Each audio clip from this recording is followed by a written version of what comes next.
ဒီပိုင်းအစားမှာတော့ဆရာစာကာရအကြောင်းပညာရေးမှုတွေလာတွေဆိုပြီးတော့ကျောင်းသားတွေတန်ရှင်းရေးလုပ်ခိုင်းနေပါတယ်။တာမန်တန်ရှင်းရေးမဟုတ်ဘူးနော်ဘူလုံးမိုးရပိတ်ကလေးနီးလို့ခေါ်တယ်ဆိုပြီးပြောလို့နေပါတယ်။ဆယ်လုံးမလည်းဘာမှမသိပေမဲ့အရန်မိုက်တွေလုပ်နေပါ။ဒီအရန်မိုက်နေနေထီရုံးပင်နေနှုတ်ခိုင်းမယ်။စာကာရတန်ရှင်းလုပ်မယ်ဆိုရင်အတန်းချိန်မှာမလုပ်ဘဲနဲ့ဗကြီးချင်းတို့ဘာရချိန်မလို့မှလောက်ရမယ်လို့ပြောလို့နေပါတယ်။ဒီလုံးကတော့ပူစုပတ်ဆက်တွေပေါဝဲနေပါပြီ။တန်ရှင်းလုပ်ပြီးမြတ်ကျွေးမယ်ဆိုတာကြောင့်အတန်းသားတွေလည်းတက်ညီလက်ညီနဲ့ထောက်ခံကြပါတယ်။လေးလုံးကတော့ဂျားထဲမှာကြောင်တောင်တောင်လေးဖြစ်နေပါတယ်။တန်ရှင်းလောက်ခိုင်းတော့လဲစော့နေပါတယ်။ဒီအဖွဲ့ကတော့မင်းကပေါက်တူးပေါက်ငါအမိုက်ကုန်းတယ်မယ်ဆိုပြီးညင်းနေကြပါတယ်။နောက်ခရီးလေရုံးရအောင်တန်ရှင်းလုပ်နေရပါပြီ။ဒီเจ้าကတော့ဘေးမှာရေးစေးထားပြီးစာအုပ်ဖတ်နေလို့ဘောခံနေရပါတယ်။ကျောင်းဖက်တီးကလည်းတန်ရှင်းလောက်ခိုင်းတာဆီယာစာကာတာတယောက်သူ့တန်းသားတွေပြောရလားမသိဘူးအတီးပြုမယ်ဆိုပြီးထားလို့ပြောလို့နေပါတယ်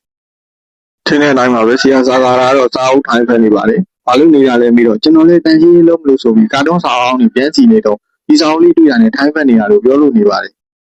ဒီဘက်မှာတော့တန်ရှင်းလောက်ခိုင်းတာကို marketing တွေမှန်ကန်နေစေးနေပါတယ်ကြော်ညာရေးအတိုင်းပဲတစ်စက်လေးထည့်ပြီးအကုန်ပြောင်းနေဆိုပြီးချင်းသိနေပါတယ်ဈေးကလည်းရန်1000ဝဲဆိုတာကြောင့်စော်လေးတွေလည်းဈေးကြီးတယ်ယောက်ျားနဲ့တိုင်းမင်လိုက်အောင်မယ်ဆိုပြီးပြန်သွားကြပါတယ်ဒီဘက်မှာလည်းတောက်ဝမင်းရောထားနေပါတယ်ဒီကောင်လေးသာတန်ရှင်းလုံးတနေ့ကုန်မဟုတ်ကြောင်းတစ်နှစ်ပတ်လည်လုံးလုံးတော့တန်ရှင်းရေးကပြီးမှမဟုတ်ပါဘူးဆရာစာကာလာလည်းရောက်လာပြီးထိနေရပြန်ပါတယ်တန်ရှင်းလောက်ခိုင်းတာကိုကွာတာနဲ့လမ်းလျှောက်လာပါတယ်မင်းတို့ကမဟုတ်တော့ဘူးကွာဆရာစာကာလာလည်းစိတ်ပြက်လက်ပြက်နဲ့နောက်တစ်ခန်းစီထွက်လာပါတယ်တန်ရှင်းလုပ်ပြီးပြီလားလုပ်ပြီးပြီဆိုတာကြောင့်အခန်းထဲကိုကြည့်လိုက်တော့လူချင်းတွေကိုရေးဖြိုးပြီးကျမ်းပြင်ပေါ်မှာပတ်ထားတာပါကျမ်းပြင်ချုံးမြေတောင်းအောင်လို့လည်းစိုးနေပြန်ပါတယ်မင်းတိုက်တဲ့ကျမင်းလျှောက်ကြည့်စမ်းရပါတယ်ဗျာဘာမှစိတ်မပူပါနဲ့ကျွန်တော်ထားပြမယ်ဆိုပြီးခွေးကြသွားပါတယ်ဒါရလိုက်တာကွာမြေတင်းတန်လေးတွေကဘလူဆိုတဲ့အချိန်မှာပဲဝင်းတိုက်တာခံလိုက်ရပါတယ်ဟိုတကောင်ကလည်းတော်တော်ထူတာပဲဆိုတာကြောင့်လေးလုံးနဲ့ဒီဘက်မှာခြုံနေထူလို့လားလို့မေးနေရပါတယ်ဒါလေးကနည်းနည်းပါသွားပြီခြုံပုတ်ခြုံပုတ်ဆိုတာနဲ့လေးလုံးလဲသွားကြည့်တော့ငနေသားစောက်ကြီးထိုင်းဖက်နေတာပါဆဆလူးမလည်းရောက်လာပြီးဘလောက်ထူတဲ့ခြုံပုတ်လဲအင်းတွေလုံနေပါဆရာစာကာလာလည်းရောက်လာပြီးလေးလုံးမှာတန်မှုရှိတဲ့စူဆောင်းမှုတွေရှိတယ်ဆိုတာကြောင့်လေးလုံးလည်းတိုင်းဖက်နေပါပြီစာကာလာလည်းစောက်ကိုတင်လိုက်ပါတယ်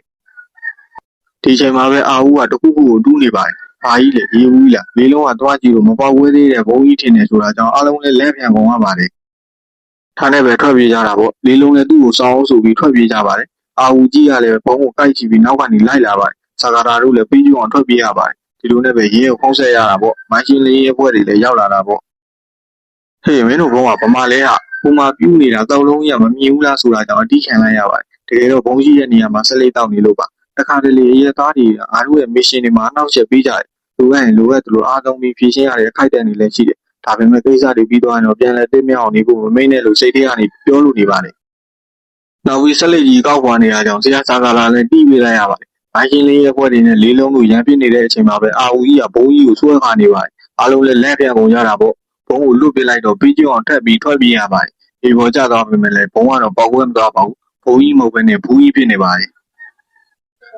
ဘုံမဟုတ်ဘူးပဲဘလူတွေတခါလေးကျအမားနဲ့မငိမ့်နိုင်ဘူးဆိုပြီးထွက်သွားတဲ့အချိန်မှာပဲစာကာရာကပိတ်ကန်လိုက်ပြီးတော့လွတ်ထွက်သွားကဆိုင်ရပေါ်တန်းရောက်သွားပါတယ်စာလေးဆောင်ထွက်လာပြီးရေးစားစာလေးဖြစ်နေပါတယ်တကယ်တော့ကျောင်းဖက်တီသူကျောင်းသားဘဝတော့ထွက်နေတဲ့စော်လေးကိုမပြီးရဲလို့မြုပ်ထားတာအဲ့ဒီအချိန်မှာပဲအာဦးကတခုခုကိုထပ်တူးနေပါတယ်ခုနကလိုဘူးကြီးဖြစ်နေပြီးဒီတခါတော့တကယ်ဘုံကြီးဖြစ်တာထပေါက်သွားပါတယ်ဒီလိုနဲ့ပဲဒီပိုင်းလေးလည်းပြီးဆုံးသွားပါတယ်ကြီးကျူအားပေးတဲ့ကျေးဇူးပါခင်ဗျာ